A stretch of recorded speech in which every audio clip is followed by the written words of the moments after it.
Last night, In-N-Out Burger officials met virtually with Beaverton residents to discuss a potential new location.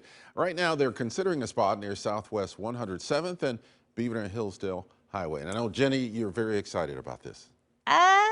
I mean, I don't know about that, Ken. Oh, I thought you liked In-N-Out Burgers. I mean, they're fine, yes. I'm more concerned about that location and the traffic impact because there's already a Chick-fil-A there. So Cor Harlan, he joins us live. He's going to talk more about what was discussed in this virtual meeting. Cor? Right. Well, you know what? Your concerns, your issues are well founded because one of the bigger issues with the other existing In-N-Out locations in Oregon has actually been lines of cars backed up out into the streets of Kaiser. We are here at the Beaverton, the proposed one of the sites that they're looking at here in Beaverton is right along Beaverton Hillsdale Highway here, as you mentioned.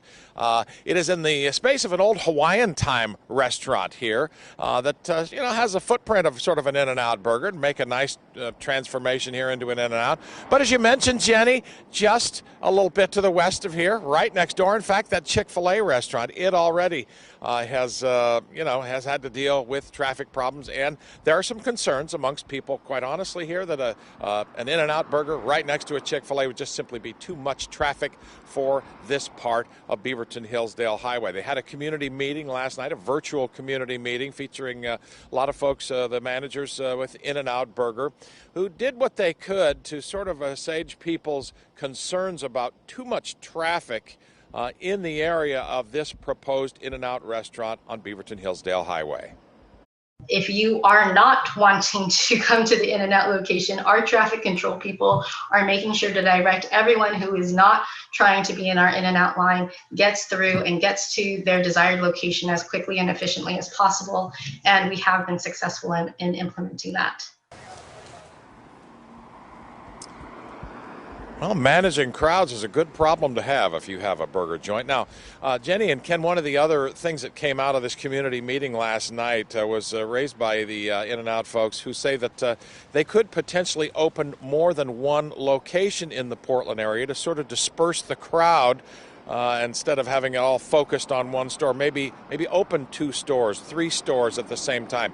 Some other sites that they are considering are sites in Oregon City, Hillsboro, this one here in Beaverton, Tualatin at the old Village Inn, at Bridgeport Village, even up in Vancouver. So they haven't decided on any one of those yet. They're kind of feeling out the terrain a little bit.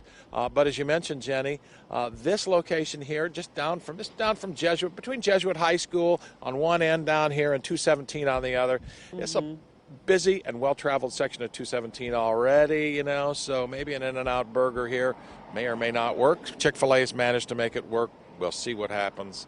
But yeah, it is a concern with all of these stores that are opening. Yeah. Cars and traffic control. Well, with Chick-fil-A, there's only like one way to really get out, and then you have to cut through the Target parking lot. It's just, I'm always kind of stressed about that, so I can't imagine. I mean, In-N-Out's great. I hope they come to Beaverton, but this location is, it's interesting. Yes. So we'll see. Yeah, we'll see. It's not the only location they're thinking about either. And you know what? Maybe if they do open 2 at a time or 3 at a time, maybe it will disperse some of the crowds and get them all spread out. Because I know when we went down to Kaiser to go to In-N-Out last time, we got the end of a 3.5-hour line. I said to my kids, you're kidding me, right? We're out of here. And man, that was an unpopular decision. Yeah. I'm with you on that. Ken, I know you're a big fan, though, of In-N-Out. So. No, I like In-N-Out. Yeah. I've been to the one in Southern Oregon, though, the one in Medford, and there were lines, but it wasn't crazy. Yeah. But it was well after they had already opened up. The lines were the first week or 2. The hype had died down. All right. Thanks, Cor. Thanks, Cor. Let's take a look at our weather and traffic right now. Carly's standing by with a look at what's happening out on the road. But Kelly, it is cold outside, and it would be nice if it would warm up today, but it doesn't sound like it's going to do that. Yeah, we're going to keep it a little